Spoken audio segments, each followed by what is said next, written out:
uma parte? Não, agora é o senhor mesmo. Ah, que bom. Pois é, a igreja está anunciado, né? A gente está indo aí para um novo desafio. Representa sim esse retorno, como o Fábio apresentou aí para vocês. E a nossa vida ela é sempre marcada. Eu costumo sempre fazer menção a esse episódio porque ele é um episódio de alegria e ao mesmo tempo de certa tristeza. Quando a gente lembra, por exemplo, da libertação no Êxodo, né, como é descrito ali no capítulo 12, o momento em que Deus ele orienta o povo sobre aquela ceia que prepara a saída e tudo mais. A gente percebe que existem alguns elementos ali que são cruciais para o significado daquele instante. E você percebe que tem lá o elemento do sangue que é tomado, da carne, do pão, das ervas amargas. E a gente também sabe que houve uma orientação divina para que o povo não se esquecesse daquele momento, eles continuassem essa celebração anualmente. E é interessante que, conforme o tempo foi passando, essa celebração ela foi também é, ampliando, ou digamos assim, adquirindo pequenos significados entre essas pequenas ações, entre o comer e o beber. E uma das que me chama muito a atenção, e eu acho que se encaixa muito nesses momentos de despedida, é a ideia de como os judeus pensavam o tomar o vinho ali, né, ou o beber do suco da uva e tudo mais. Nos momentos então que eles celebravam a Páscoa, havia-se uma consciência, né? Eles nunca enchiam plenamente as suas taças. Era sempre uma meia taça. Era uma maneira de tentar expressar que, embora houvesse contentamento, o contentamento nunca era pleno, porque, embora eles estivessem saindo, havia também aqueles que ficassem. Para aquele contexto específico ali da libertação do Egito, as mães tentem pensar dessa maneira. Por mais que as mães celebrassem a libertação dos seus filhos, tantas outras mães também choravam naquele momento. Então, adquiria-se aqui uma consciência coletiva, uma mistura entre alegria e tristeza, entre satisfação, talvez, e dor.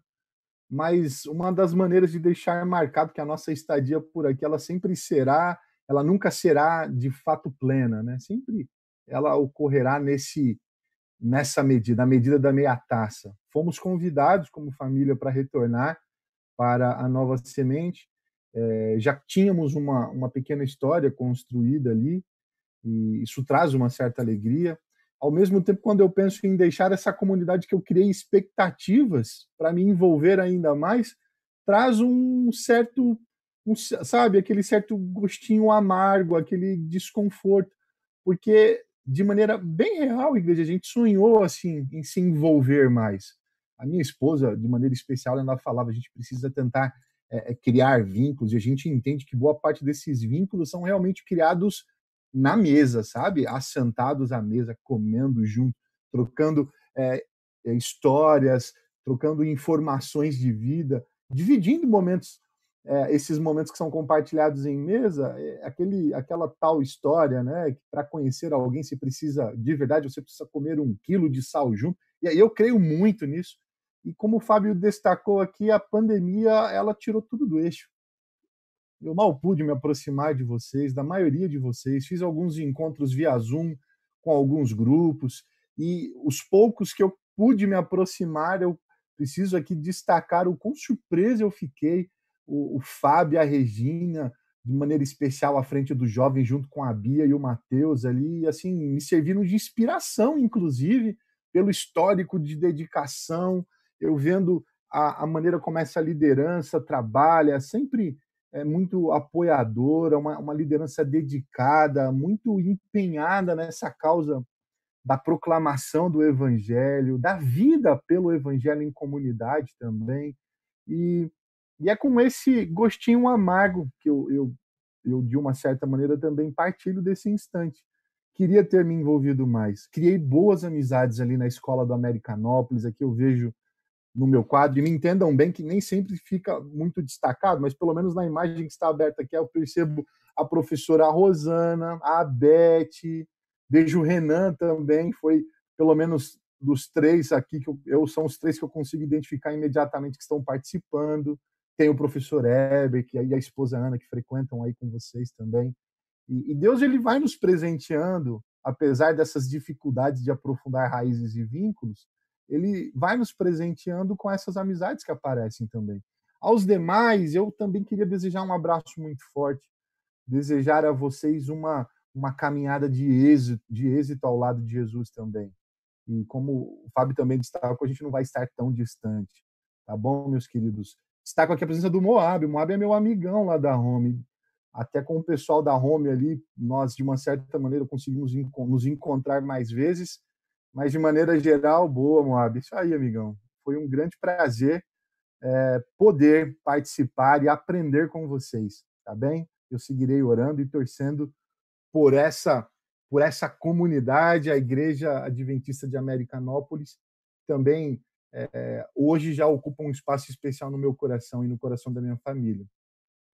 O pastor Masson queria estar aqui, conversei bastante com ele ontem, mas esse cenário de reuniões online é sempre muito difícil conciliarmos tudo, porque é impressionante, mas a gente vai se encaixando em pequenos intervalos. Então, você fala das 11 às 11h40 em um lugar, fala das 9 às 10 em outro, das 10 às 10h30 em outro, e por conta disso ele se envolveu também com um outro compromisso, muito antes de saber, inclusive, da minha transferência, e não pôde estar aqui conosco, mas eu também deixo o meu abraço para o grande amigo, que é o pastor Anselmo Masson Júnior, parceirão, assim, com quem eu tenho caminhado e aprendido muito a respeito do ministério pastoral. Igreja, de coração, um grande assim agradecimento pela maneira carinhosa que vocês me receberam. Mas eu estou percebendo que eu estou começando de uma maneira toda errada, né? Porque geralmente a gente deixa essa parte da despedida para o fim, né? E eu nem iniciei o negócio aqui, já estou falando de tchau, de adeus, mas a gente fica meio confuso nesse cenário mesmo, tá bem? E eu hoje queria dividir com vocês uma reflexão simples, mas que tem um espaço muito especial no meu coração, esse apelo dessa consciência, dessa compreensão, ele me consola, não só me consola, mas também me desafia a olhar para o mundo de uma maneira diferente. Me perguntaram sobre o tema, eu quis dar o tema maturidade cristã para essa reflexão. E quando a gente pensa em maturidade, a gente pode pensar numa perspectiva muito ampla do que significa ser maduro. E a nossa vida, ela, de uma certa maneira, ela reflete essa ideia, né? Nós entendemos que estamos numa caminhada constante rumo à maturidade. E é importante entender que a maturidade ela sempre estará na próxima esquina, né? Não existe aquele que chega plenamente à maturidade e se estabelece ali. Sempre há algo para amadurecer. E é uma consciência que eu sei que todos aqui possuem, e a gente vai se desafiando ao longo da vida, né? Como aprender a caminhar e a amadurecer, quais são as orientações bíblicas nesse cenário. E eu gosto muito de pensar em maturidade, porque geralmente ela apresenta um contraponto ou um contraste para a nossa compreensão de envelhecimento, né? Quando falamos de envelhecimento, a gente não gosta muito, né? Envelhecer é algo que a gente procura evitar, e aí existe uma série de recursos que hoje são oferecidos para disfarçar as marcas, digamos assim, que o tempo acaba deixando em nós e tudo mais. E eu nem coloco isso assim de maneira negativa, eu acho que tem lá sua importância também, o preservar-se, o estar bem consigo, na maneira como você se apresenta e tudo mais. Mas é curioso também levar em conta que lá no texto de Provérbios 20, existe um texto que eu gosto muito de pensar, um provérbio que eu gosto muito de destacar, quando ele fala que a coroa, ou digamos uma tradução assim mais próxima, mas o grande valor da vida bem vivida é percebida nos cabelos brancos. Essa é a grande coroa da sabedoria. Se a virtude do jovem está no seu vigor, a beleza, a, essa dimensão virtuosa da velhice é percebida em seus cabelos brancos, né? nas cãs, como em algumas versões aparece, a gente olha para tudo isso e fala, mas será que realmente existe virtude em envelhecer?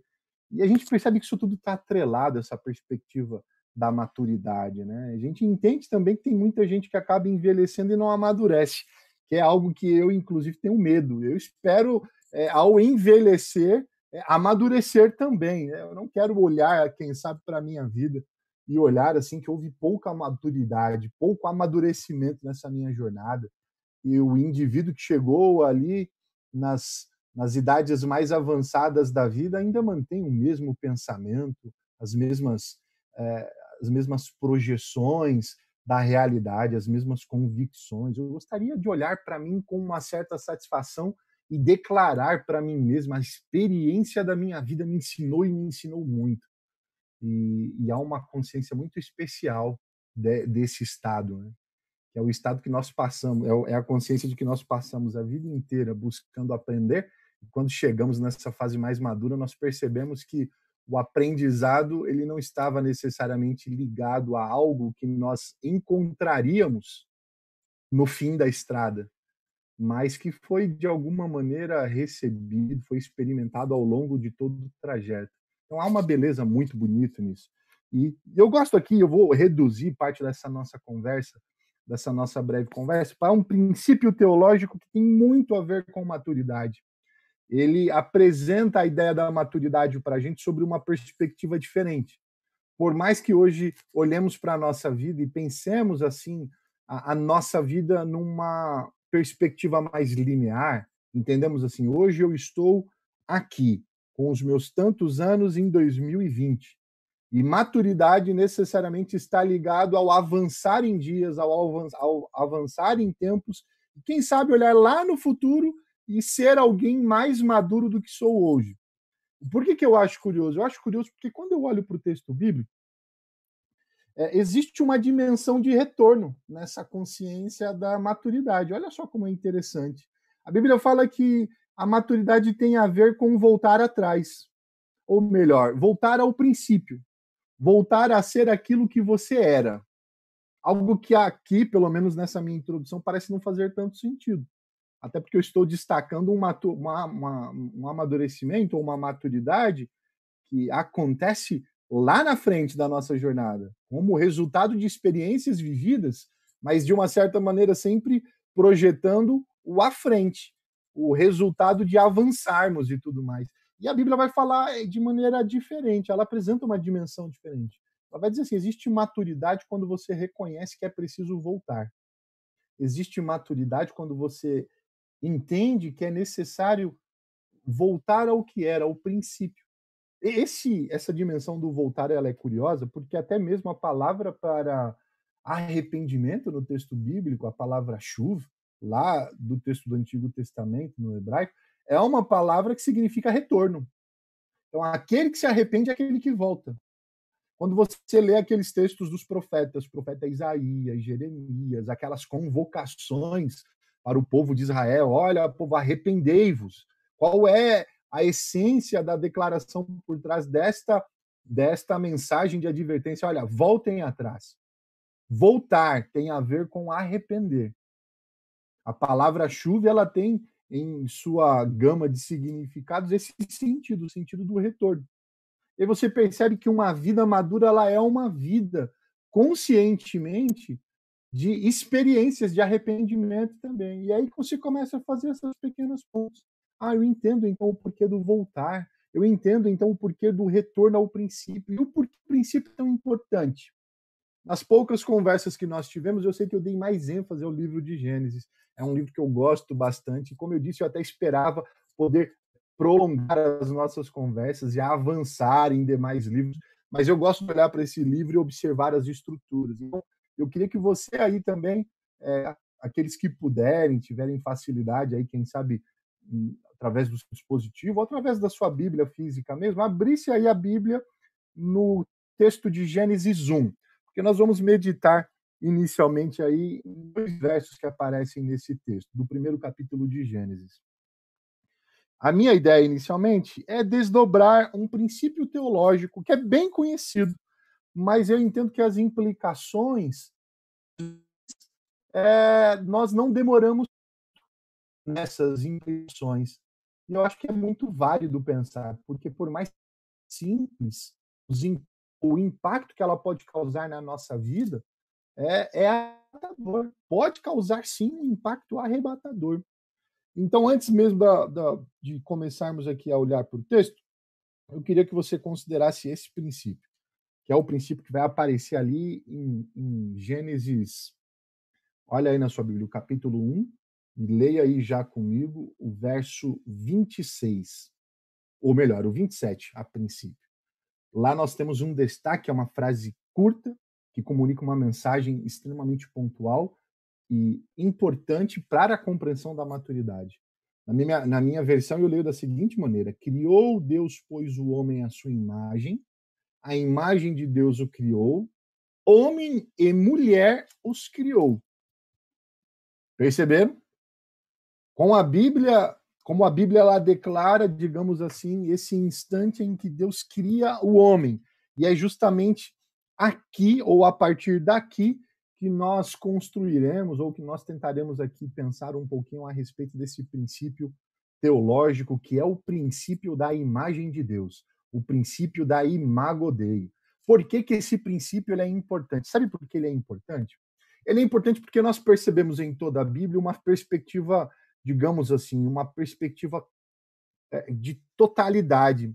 Por exemplo, quando você vai lá para o texto de 2 Coríntios, lá no verso 3, no capítulo 18, vou até abrir aqui a minha Bíblia, que eu acho que vale a pena fazer essa leitura, é uma pequena leitura, mas Paulo aqui ele aparece apontar para esse mesmo princípio, mas direcionar a tua atenção, a tua percepção para um aspecto futuro desse mesmo princípio. Ele vai dizer assim o seguinte, escrevendo essa carta, falando sobre liberdade no espírito, esse contexto de 2 Coríntios tem muitos pontos interessantes, mas de maneira especial o verso 18 declara o seguinte: e todos nós, com o rosto desvendado, contemplando como por espelho a glória do Senhor, somos transformados de glória em glória na sua própria imagem, como pelo Senhor, o Espírito. O que o apóstolo Paulo ele está comunicando aqui para nós? Ele está dizendo o seguinte: olha, nós, cristãos, nós, seres criados à imagem e semelhança de Deus, somos transformados de glória em glória, a partir também desta contemplação do próprio Deus. Há uma imagem. Percebe aqui? E ele está dizendo: nós seremos transformados à imagem de Jesus. E essa transformação ela está relacionada a uma dinâmica que é implicitamente observada nesse mesmo texto, que é uma dinâmica do cotidiano, do dia a dia. Ele está dizendo assim: você vai viver os seus dias e através da contemplação, através dessa consciência de que existe algo maior, algo mais profundo que também reflete a sua essência, você será transformado de glória em glória até a perfeita imagem de Deus. A perfeita imagem daquele que te criou. E você olha para esse lado e fala: olha que interessante. Lá no princípio somos destacados como seres que foram criados à imagem e semelhança de Deus, mas o apóstolo Paulo também aponta para uma perspectiva futura. Ele diz que lá na frente nós alcançaremos a totalidade desse reflexo, dessa semelhança. E é interessante pensar, porque quando nós olhamos para esse texto, voltando a Gênesis, de maneira um pouco mais direta, eu queria que você refletisse comigo através dos seguintes questionamentos. Se você tivesse que responder daqui agora, o que significa para você, o que é imagem de Deus? O texto ele é claro, ele diz para você que os seres humanos eles foram criados à imagem de Deus. E talvez a partir daqui você tenha uma impressão, tenha uma compreensão a respeito do que isso significa. Mas eu queria que você refletisse agora, considerasse esse momento para pensar um pouco. O que é imagem de Deus? O texto diz que Deus cria homem e mulher, ele cria a humanidade à sua imagem. E eu queria que você considerasse aqui que talvez para responder essa questão, você dependesse apenas daquilo que foi revelado até então no primeiro capítulo de Gênesis. O capítulo inicial de Gênesis, ele tem uma imagem de Deus? Pensa comigo. Ele apresenta uma imagem do Criador? Se você tivesse que fazer uma descrição de qual seria essa imagem, que descrição seria essa? O texto vai dizer para você, por exemplo, em Gênesis 1, será que ele te apresenta uma descrição física de Deus? Porque se ele descrevesse Deus a partir dessa perspectiva, olha, Deus ele é um ser, sei lá, ele tem um semblante sereno, longos cabelos brancos, eu não sei, a gente cria várias imagens de Deus, não é verdade? Agora é curioso pensar assim que o texto de Gênesis 1, ele destaca, ele enfatiza que a humanidade ela é criada à imagem de Deus, e ao mesmo tempo ele parece entregar ou apresentar nas entrelinhas qual é essa imagem. E se existe uma pergunta que eu considero intrigante nesse processo, é exatamente essa. Afinal de contas, qual é a imagem de Deus que é apresentada em Gênesis 1? Quem é o Deus que é apresentado em Gênesis 1? Aí você vai olhar e pensar assim, bem, esse Deus, ele em momento algum é descrito fisicamente. Na verdade, a primeira informação que eu tenho a respeito dele é que ele é criador. Vamos tentar construir essa imagem aqui juntos. A primeira informação que nós percebemos através do texto bíblico de Gênesis 1, que é o foco aqui da nossa análise, é de que esse Deus é um Deus criador. Mas você pode pensar mais. Vamos tentar elaborar essa resposta, vamos tentar construir uma resposta bem consistente sobre qual é a imagem de Deus apresentada em Gênesis 1. Entendendo que lá no fim dessa jornada ele vai dizer: crio agora homem e mulher à minha imagem. Necessariamente existe uma imagem sendo apresentada.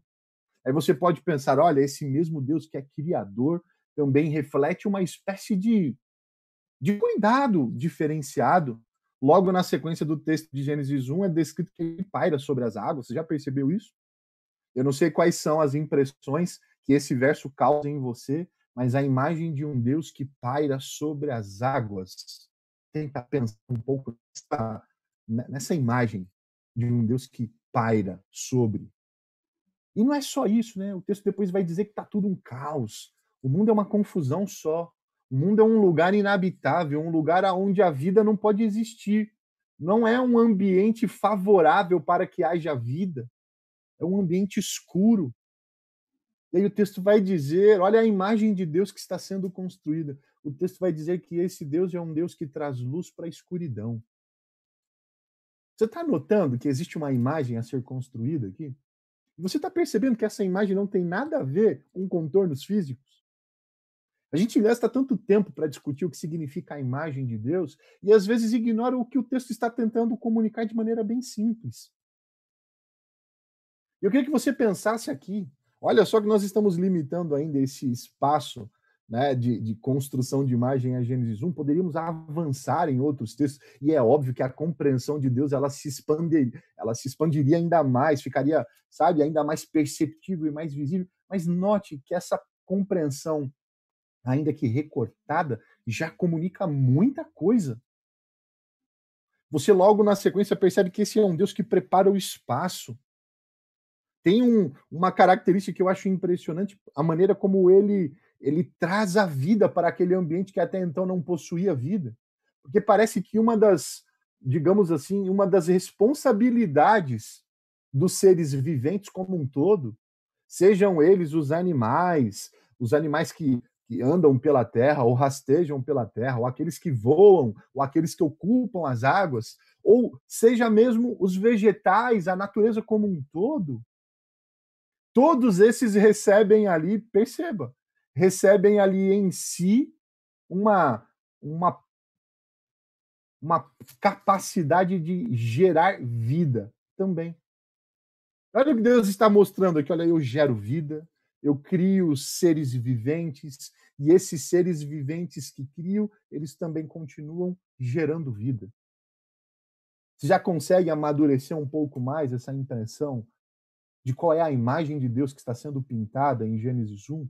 a imagem que talvez traduza parte daquilo que você é.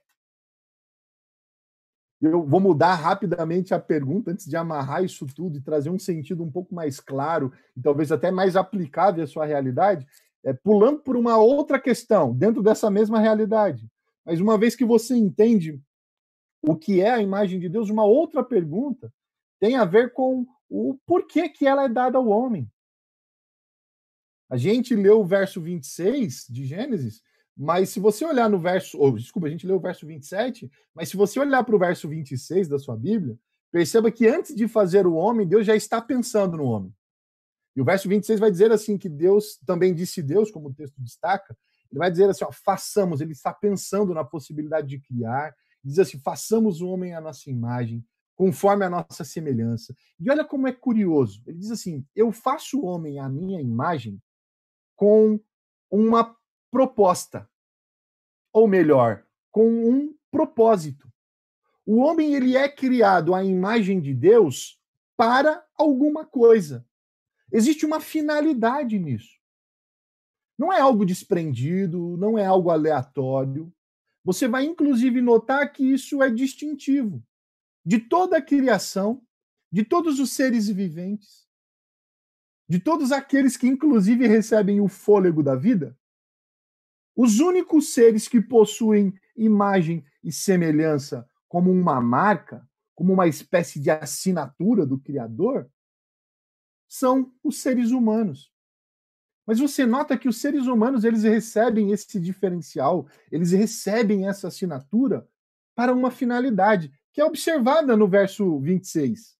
Porque quando o texto vai dizer que, olha, façamos o homem a nossa imagem e semelhança, e ele vai continuar dizendo, para quê? Para que ele tenha domínio sobre os peixes do mar, sobre as aves do céu, sobre os animais domésticos, sobre a terra, todos os répteis que rasteiam pela terra. Você começa a notar que existe, da parte de Deus, uma espécie de propósito para dar ao homem, para assinalar essa obra criada com uma marca especial.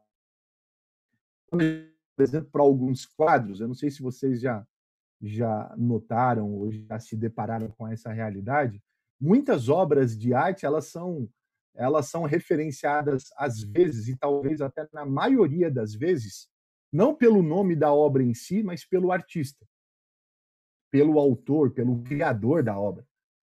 Então é dito de maneira muito comum, por exemplo, é referenciado de maneira muito comum. Você tem uma série de quadros e pergunta qual desses aqui é um Picasso, qual desses aqui é um Van Gogh. O artista, o criador, ele assina suas obras. E é curioso que muitas vezes a própria identidade da obra ela é misturada com essa assinatura do artista. E quando eu olho para esse texto de Gênesis 1 e penso nesse atributo tão singular da imagem e semelhança de Deus, eu encaro esse atributo como uma assinatura divina. Deus, depois ali de criar toda a sua bela criação, aquela natureza talvez tão maravilhosa, tão deslumbrante, uma parte dessa criação recebe a sua assinatura especial. E qual é a assinatura? Eu falei, isso daqui será a minha imagem e a minha semelhança. Por que eu digo que é importante nós pensarmos em imagem e semelhança e tentar desdobrar parte desse raciocínio? Porque uma vez que eu entendo que isso é importante, uma vez que eu entendo que isso tem ali o seu valor tem o seu valor de importância para a nossa caminhada como seres humanos, né, que entendem o que são, que entendem de onde vêm e que entendem também os atributos que possuem, é preciso reconhecer, digamos assim, algumas. Eu vou destacar aqui como alguns pontos universais dessa compreensão, ou da compreensão desse mesmo princípio. Se eu perguntasse aqui para você, quem possui, se você já percebeu que imagem e semelhança não tem a ver necessariamente com aspectos físicos, não tem necessariamente a ver até mesmo com aspectos emocionais. você vai notar que o texto de Gênesis 1 ele não apresenta para você uma descrição do sentimento, necessariamente do sentimento divino em relação ao mundo. Muito embora mostre em Deus satisfação em relação àquilo que ele cria. O que você percebe é que existe uma relação de finalidade. E você vai perceber, na decorrência desse próprio texto, que Deus, ao criar o homem à sua imagem e semelhança, ele o faz para que o homem também o imite. A compreensão da imagem de Deus está diretamente associada à consciência de que imagem de Deus existe para que o homem imite a Deus. Então, o tal princípio teológico que fala lá da imago Dei, ele alcança sua totalidade ou sua completude com o imitatio Dei. Então, esse aqui é um princípio teológico indivisível. Imagem de Deus para imitação de Deus. Então, Deus cria os seres humanos para quê? Para que esses seres humanos o imitem. Ou o imitam, melhor dizendo, né? E você vai notar, por exemplo, assim, a gente diz que o homem descansou no sábado. E eu até conversei com o grupo da Home Church um pouco sobre esse reflexo, né? Você percebe que o homem descansa no sábado mesmo sem haver ali um mandamento para isso, desde o Éden. Por quê? O Deus ele é apresentado como aquele que toma conta, aquele que cuida do ambiente. Você vai notar que as responsabilidades dadas ao homem são semelhantes. Deus é apresentado como aquele que dá nome às coisas, e no contexto do Antigo Oriente Médio, o ato de nomear, ele tem muito significado. Além de tudo, não apenas o significado, digamos assim, né, de outorga real, mas há um significado de paternidade, há um sentido muito amplo para tudo isso. Você vai perceber que Deus dá nome e o homem também dá nome. Em outras palavras, o homem está reproduzindo o comportamento, ele está reproduzindo parte das funções de Deus.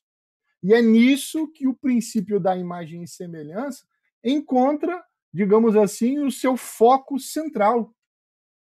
Nós somos criados à imagem e semelhança de Deus para imitar o Criador. O Criador descansa, o homem descansa. O homem não descansa porque está cansado, é importante destacar isso. Note que, inclusive, o homem ele é criado no fim do processo da criação, no sexto dia. Eu pergunto para você, será que o homem estava cansado? Será que realmente o descanso sabático ele tem a ver com uma necessidade do corpo de parar, porque existe um quadro de desgaste ou até mesmo, sabe, de um quadro assim extenuado de um ser humano que depositou todas as suas energias nos afazeres dos outros 6 dias? Você percebe que não. Até mesmo lá no texto de Êxodo 20, quando o quarto mandamento é destacado e a justificativa do quarto mandamento é apresentar, você nota que é dito para o homem que ele deve descansar, não porque ele trabalhou 6 dias, mas porque em 6 dias fez o Senhor Deus os céus e a terra.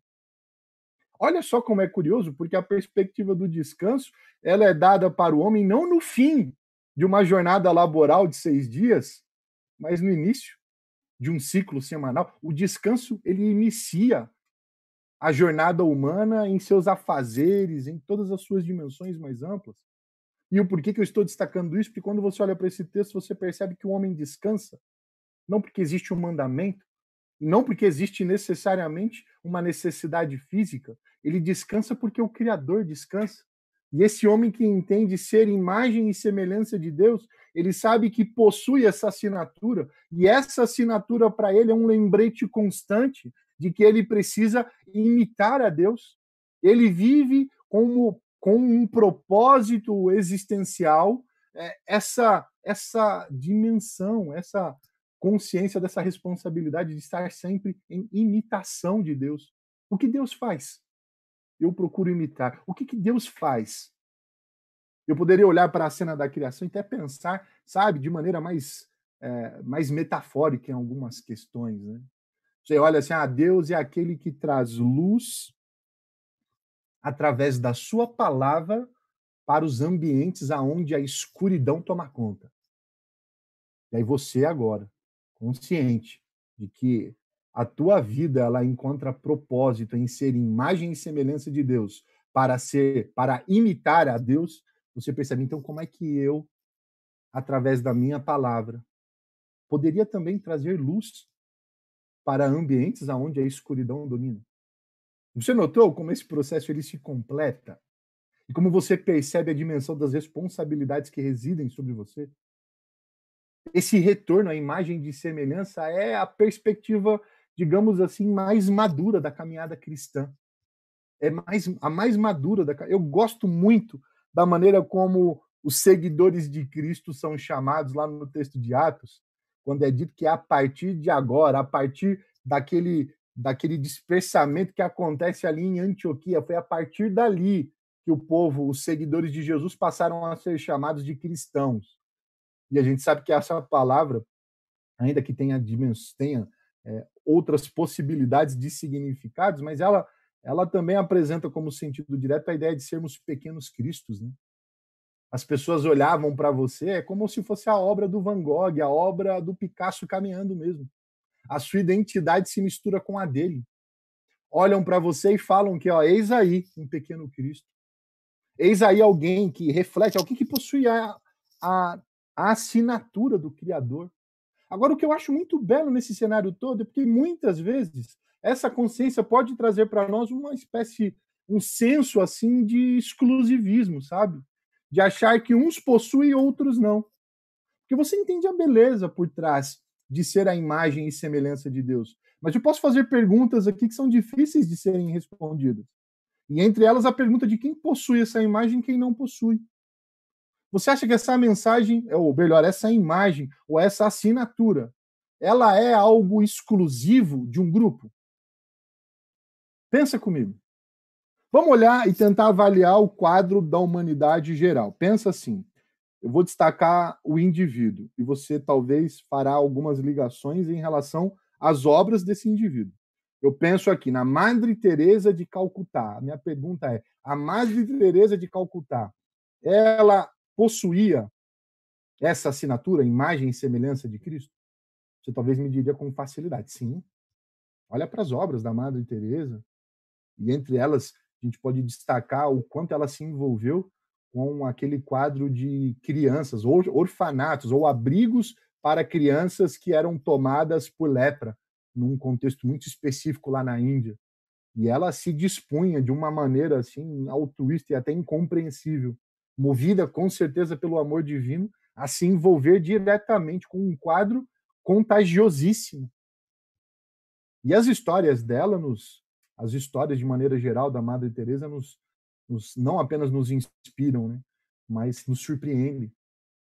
Mas eu poderia ir além. Esse é um quadro positivo. Vamos pensar da perspectiva da história, nessa perspectiva da história da humanidade, algumas outras personalidades que chocaram. Por exemplo, Adolf Hitler.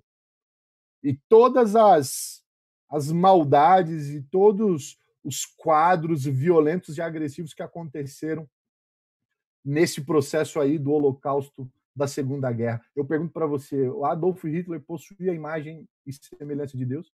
Era alguém que possuía a imagem de Deus? Vamos tentar trazer para ambientes mais próximos. Imagina aqueles tipos, ou aquele tipo de crime, aqueles que nós consideramos mais hediondos. A pedofilia, por exemplo. Um pedófilo possui a imagem de Deus? Um indivíduo violento, um indivíduo abusador, um indivíduo sem escrúpulos.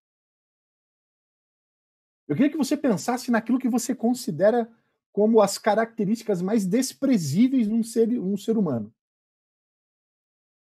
E eu pergunto para você novamente: esses indivíduos possuem a imagem de Deus? É complicado, porque quando eu olho para esse texto de Gênesis, olha só como isso é interessante. O texto de Gênesis, se eu considero o capítulo 1 e o capítulo 2, ele vai me apresentar dois quadros sobre a criação do homem e da mulher. O primeiro quadro, em especial, que aparece no texto de Gênesis 1, ele fala de imagem e semelhança. O segundo já não fala. O segundo vai falar de um momento em que o homem é criado, capítulo 2, e depois vai falar de um outro momento em que a mulher é criada.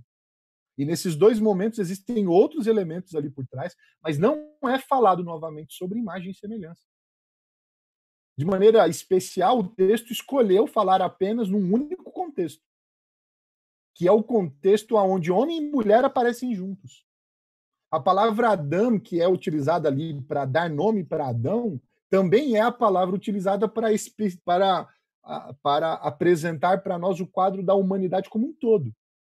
Adão não é somente o nome de Adão. Adão também é a palavra hebraica utilizada para descrever a humanidade. E é interessante que o texto faz questão de, naquele instante, juntar homem e mulher e falar: toda a humanidade é criada. Ou, em outras palavras, toda a humanidade possui essa assinatura. E aí eu olho para esses quadros terríveis dos dias de hoje, e eu poderia fazer esse exercício considerando, sabe, vários cenários. Você poderia pensar na perspectiva bíblica. Caim possuía a imagem de Deus. Manassés e as suas atrocidades possuíam a imagem de Deus. Reis que sacrificavam ou ofereciam como sacrifício os próprios filhos possuíam a imagem de Deus. E aí você nota que desde o princípio é escrito que essa assinatura ela não é exclusiva, essa assinatura é dada a toda a humanidade. Muito embora a assinatura ela alcance a sua, digamos assim, né, a sua percepção máxima, quando o indivíduo entende que não é apenas criado, mas ele é criado para imitar o Criador, ele não apenas possui a imagem, mas a imagem é para ele um despertar dessa consciência de que ele precisa continuar imitando ao seu Criador. E é evidentemente que nesse processo de imitação, as imagens ficam mais claras. As imagens elas são trazidas à tona. E é justamente nesse ponto que a gente percebe a nossa responsabilidade como indivíduos, pequenos cristos, criados à imagem de Deus, que andam por aí como obras que carregam a assinatura do Criador, do seu autor. De entender que as pessoas que estão à sua volta, quem sabe com a sua assinatura rasurada ou escondida, ou quem sabe até mesmo,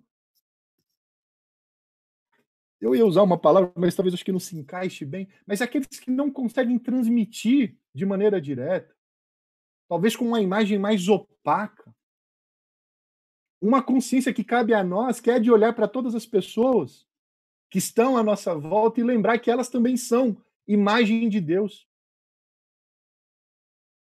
Independentemente daquilo que elas fazem. Eu sei que isso é duríssimo pensar.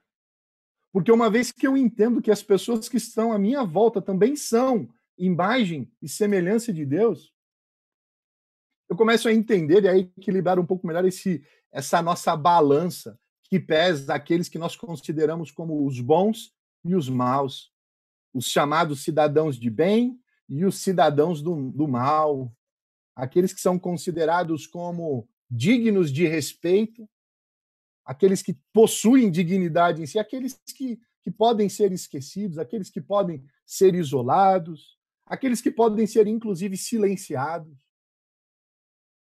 Porque por várias vezes a gente age dessa maneira. Né? A gente olha para esse cenário todo e fala: ó, esse aqui sim, esse merece ser ouvido, esse merece ser considerado, esse merece ser abraçado, esse aqui pode, esse aqui tem a imagem, esse aqui não, esse não tem imagem de Deus, esse realmente não possui imagem nenhuma. E aí você olha para esse texto e eu me lembro daquela música, uma música que o Valente compôs, se eu não me engano, e depois foi gravada no CD Jovem, que falava: quando eu olho para você, eu me lembro que Deus criou você. Né? E ele vai dizer na sequência da música: é por isso que você se parece tanto comigo. Você é meu irmão, você é meu irmão. E numa outra estrofe ele vai dizer: porque é por isso que você se parece tanto com Deus. Ele, quando fez você, ele fez você parecido com ele também. E eu fico pensando assim, o quanto dessa consciência não poderia ser transformador para a nossa realidade. Aprender a olhar para aqueles que estão à nossa volta e, de alguma maneira, tentar derrubar aquele muro que faz separação entre o nós e os eles, entre o que é nosso e o que é deles, entre os bons e os maus. Então isso quer dizer, pastor, que a gente está colocando aqui em choque uma separação ou, digamos assim, uma avaliação ética e moral dos comportamentos. Não, não é esse o ponto. Eu não estou aqui avaliando comportamento. Estou avaliando um atributo que todo ser humano possui, que é o atributo da imagem de Deus. É um atributo que está associado, inclusive, à minha maturidade, à sua maturidade. Porque na caminhada cristã é dito que aquele que consegue perceber e reconhecer a imagem de Deus no outro, esse sim está começando a apontar para um cenário maduro. E eu confesso para vocês que isso é difícil. E a gente não pode ignorar a dificuldade desse desafio, porque é fácil reconhecer a imagem de Deus nas Madre Teresas de Calcutá da vida. Difícil é reconhecer a imagem de Deus naqueles seres que nós consideramos desprezíveis e indignos. Aqueles que nós dizemos assim, olha, esses fizeram por merecer. Esses merecem todo trato violento, todo trato. Sabe, quando eu começo a atribuir, inclusive, valor e merecimento sobre aquilo que as outras pessoas deveriam, de alguma maneira, experimentar, pode ser que eu estou começando a confundir, de fato, quem realmente possui essa assinatura e quem não possui. A assinatura de Deus, ela não é exclusiva. A assinatura de Deus, ela é entregue a toda a humanidade. Acontece que tem muita gente andando por aí com uma imagem opaca. E aí você começa a entender a sua responsabilidade. A sua responsabilidade imediata é seguir imitando o Criador, porque é dessa maneira que essa imagem ela é destacada em você, mas ela não é única. A sua responsabilidade também se estende ao caminhar aí pelos caminhos da vida, pelos cantos mais escuros, pelos lugares menos visitados e talvez mais improváveis de que você vá, lembrar que todas essas pessoas que estão aí e ocupam esses lugares também possuem a mesma assinatura que você. Talvez seja a falta da consciência que tem feito com que eles pensassem que, sei lá, valem menos, são menos dignos, têm menos importância, talvez com um referencial completamente comprometido e distorcido, não percebem que a sua assinatura aponta para o Criador da mesma maneira que a nossa aponta, dizendo, olha, existe algo tão mais para você, existe uma vocação tão superior para a tua vida. Você foi criado para se parecer, não apenas parecido com ele, mas você também foi criado para imitá-lo. E é nesse processo de imitação que você se descobre. Você se descobre como criatura completa. O meu desejo, queridos, já no fim dessa reflexão, é de que nós sigamos essa caminhada consciente, de que a assinatura não me torna mais importante. Ser imagem de Deus não me torna mais importante. Ser um pequeno Cristo não me torna mais exclusivo. Ela me torna, na verdade, mais responsável de sair por aí lembrando os demais que eles possuem a mesma assinatura. De que eles possuem o mesmo atributo. E que talvez, ao serem reorientados para onde eles verdadeiramente deveriam apontar, uma nova realidade se desdobre para a vida dessas pessoas. E é o que eu desejo. E oro, em nome de Jesus, para que adotemos isso como consciência plena para caminhar para a nossa vida. Que Deus abençoe vocês. Que essa nossa jornada de crescimento seja constante. Que ao nos olharmos aqui através dessa tela, que é bem curioso, né? Porque eu consigo ver vários rostinhos e perceber assim, olha, realmente, Moab, você se parece comigo, cara. Realmente, Elcio, Rosana, Priscila, Tatiana, todos vocês, o Hélio, vocês se parecem comigo. Fábio, vocês se parecem comigo. Parecem porque Deus criou assim. Não apenas parecem comigo, mas vocês também se parecem muito com Deus, cara. Como é impressionante o quanto vocês se parecem com Deus. Eu fico pensando quantas pessoas parecidas com Deus existem para fora desse grupo do Zoom. Mas talvez muitas dessas ainda não estão conscientes disso. Elas olham para o espelho e estão esperando ali. Que imagem eu apareço? Ou com quem, na verdade, eu me identifico? Talvez é uma mera lembrança a necessidade, a consciência da assinatura.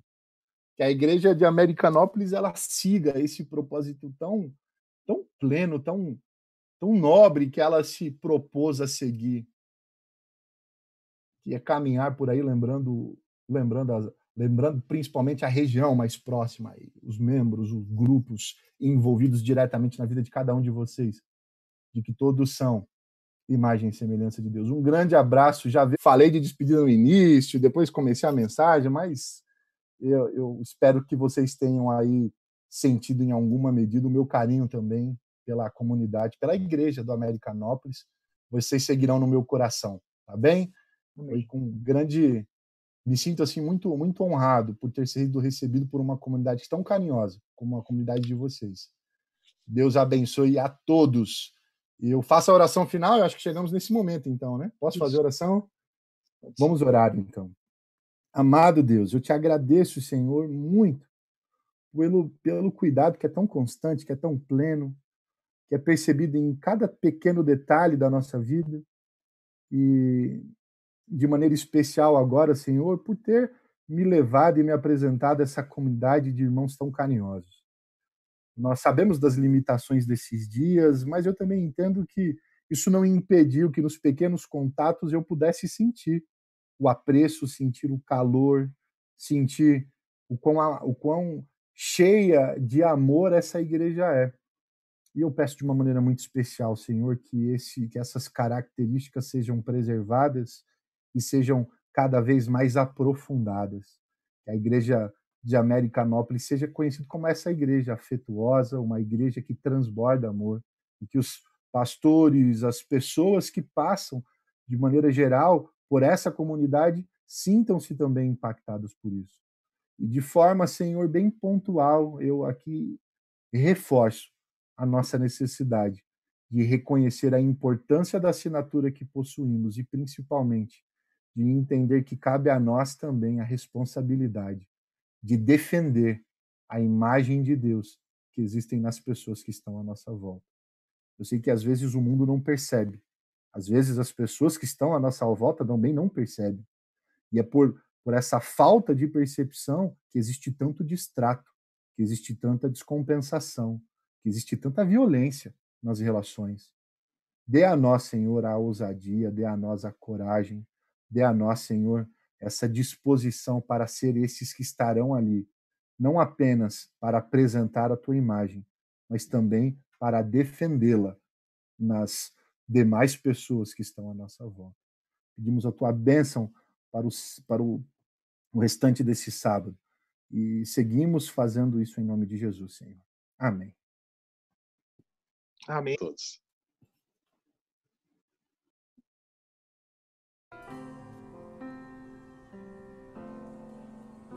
Quando eu olho para você, eu me lembro que Deus criou você e amou você. É por isso que você se parece com Deus, por dentro e por fora, a toda hora. Quando eu olho para você, eu me lembro que Deus é o Pai do céu que nos criou.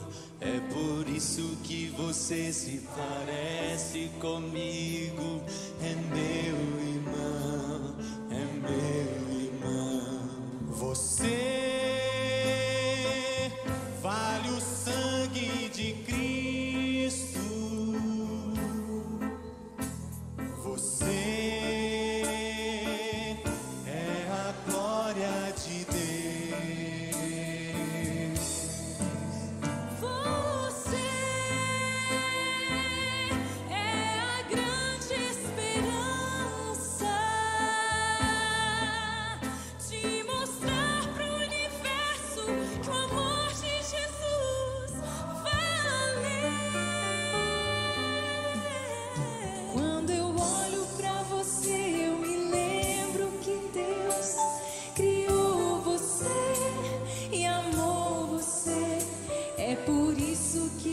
Se parece com Deus, por dentro e por fora, a toda hora. Quando eu olho pra você, eu me lembro. Cadê vocês? É o Pai do céu.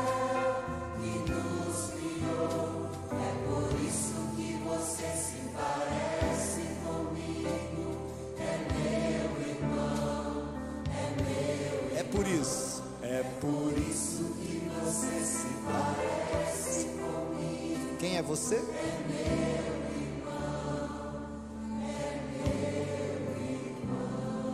Nunca esqueça disso, porque Deus tem um plano perfeito para a sua vida, perfeito.